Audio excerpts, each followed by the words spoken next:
여러분 안녕하십니까? 아스팔트 애국단체 중에서 자유대한호국단이라는 우파단체가 있습니다. 오상종 대표가 주도하는 단체입니다. 자유대한호국단은 올해 3월에 창립 5년을 맞았습니다. 그러니까 2017년 3월 바로 탄핵정변이 한창 진행돼서 박근혜 대통령이 쫓겨난 바로 그 시점, 문재인이 취임하기 직전, 하지만 사실상 정권은 더불어민주당으로 넘어가 있던 바로 그 시점에 창립한 단체로서 지난 5년간 정말 치열하게 싸워온 단체입니다.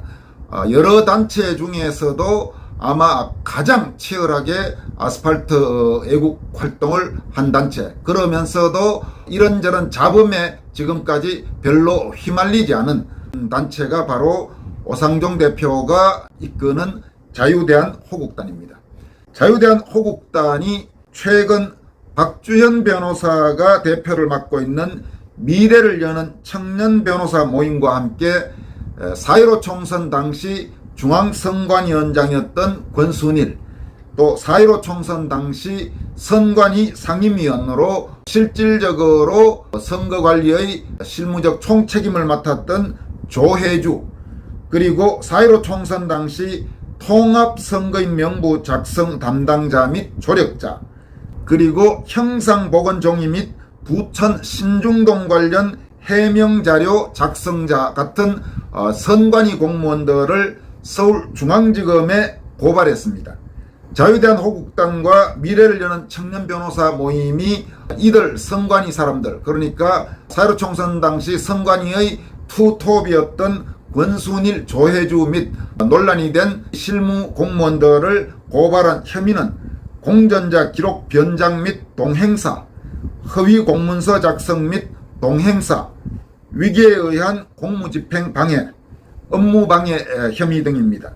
이번에 고발한 사안들 중에서 우선 통합선거인 명부 관련 내용을 살펴보면 1876년생, 1886년생도 유권자로 포함되어 있는 통합선거인 명부가 서울 영등포을 선거구에서 나왔습니다. 그러니까 1876년생, 1886년생의 그런 유권자는 도저히 존재할 수 없는 것이죠.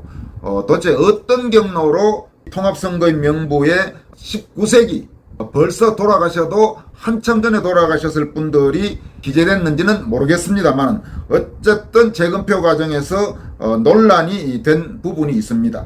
당시 영등포 통합선거인 명부를 살펴보면 1886년생, 그러니까 134세가 2명을 포함해서 118세 이상 1902년생까지 이전이 무려 14명, 기네스북 최고령자보다 나이가 많은 유권자 수가 14명이나 되어 있는 것은 있을 수가 없는 일이라고 자유대한호국당과 미래청변은 고발장에서 밝혔습니다.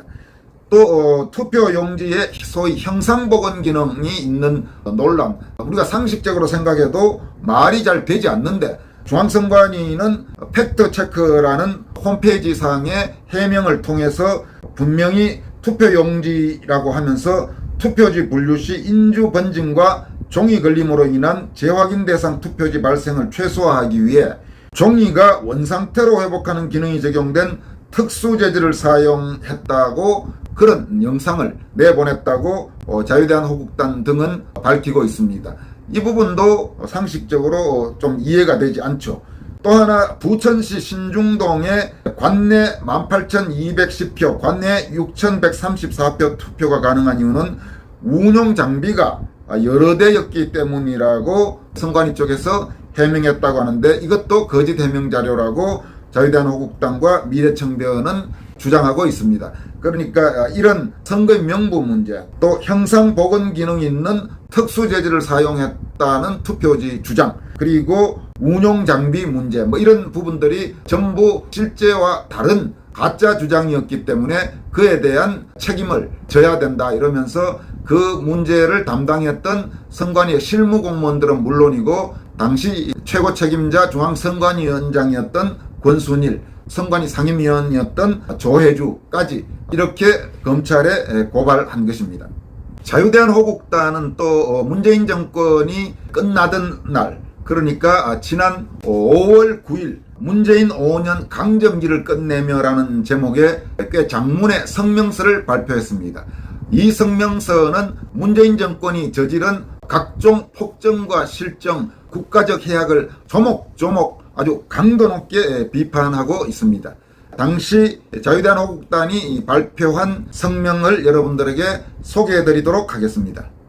문재인 5년 강점기를 끝내며 참으로 암담하기 그지없었던 문재인 치하 5년이 마침내 종지부를 찍었다.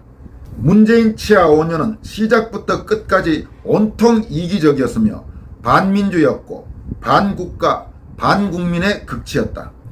문재인 정권이 출범하자마자 가장 먼저 군과 안보를 무력화했다.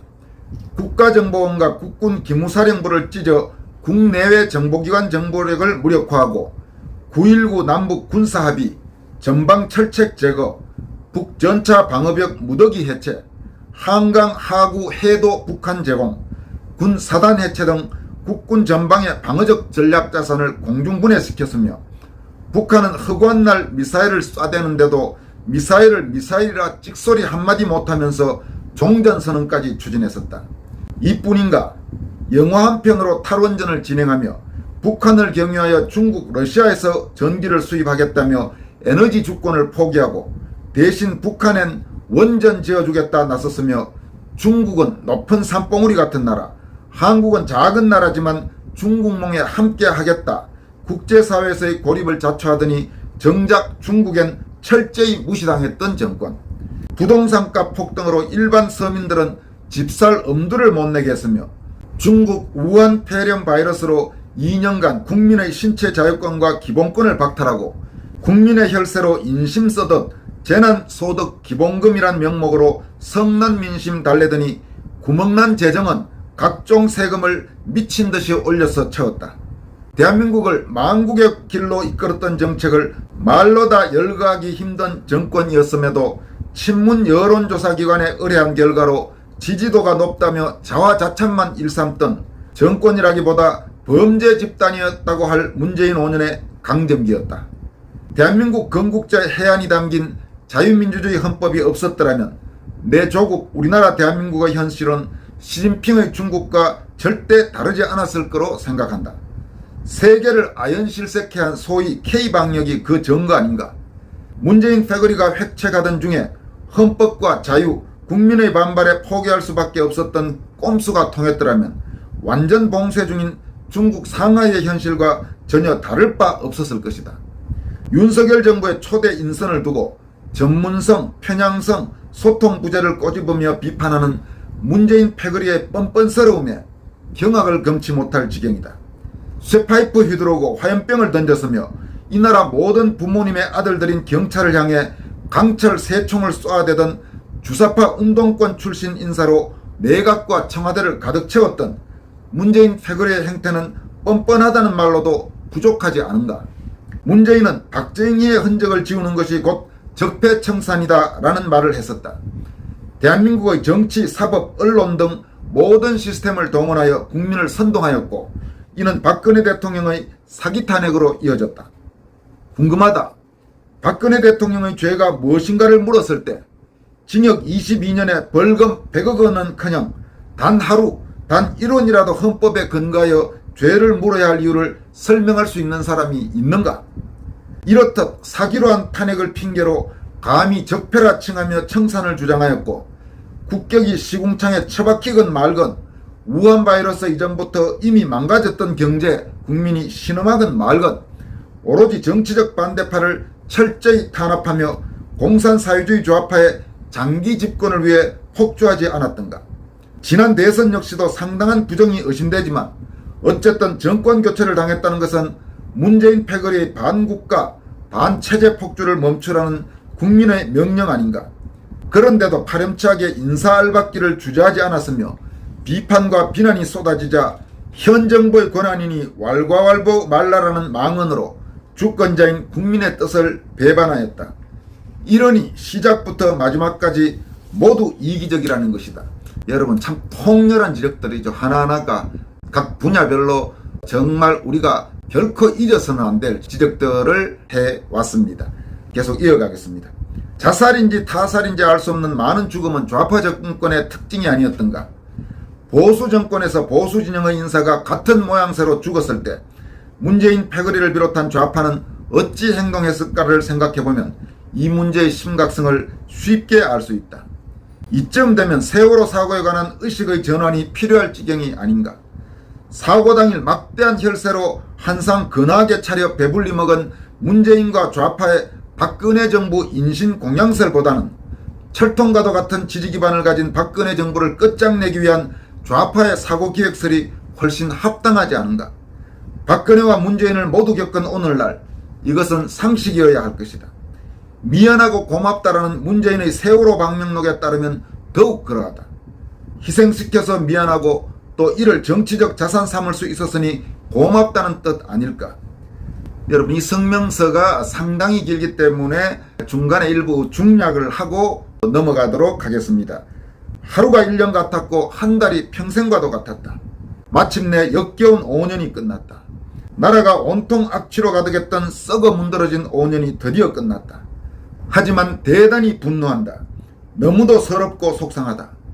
어찌해서 문재인과 김정숙이 멀쩡히 걸어나와 양산 사저로 향한다는 말인가. 포성줄은 어디로 갔는가. 적폐청산에는 모자이크 처리도 하지 않았던 수갑은 또 어디로 갔는가.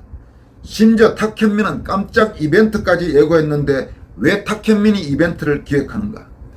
이벤트의 주관은 법무부여야 하지 않나. 사전은 서울구치소여야만 하고 의전 차량은 법무부 범죄인 호송 차량이어야 하지 않는가. 때깔 좋은 슈트에 명품 의상이 아닌 미결 죄수복을 입어야 함이 마땅하지 않은가 말이다. 윤석열은 명심해야 한다.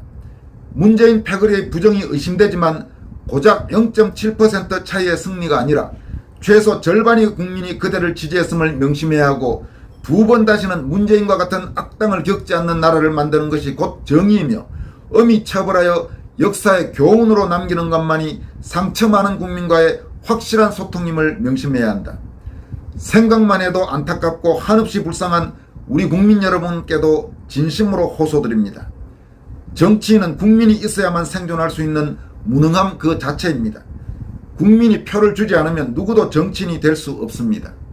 그래서 국민은 권리의 주인인 주권자입니다. 국민이 특권층이어야 하며 정치인은 국민의 대리인으로서 주인인 국민이 가라면 가고 서라면 서고 심지어는 지지라면 개처럼 지져야 하는 하찮은 존재입니다. 주권을 제대로 이해해야만 정치인의 오만 방자함을 막을 수 있습니다. 주권자가 음해야만 정치인이 자신의 지위를 올바르게 인식하게 되는 것입니다.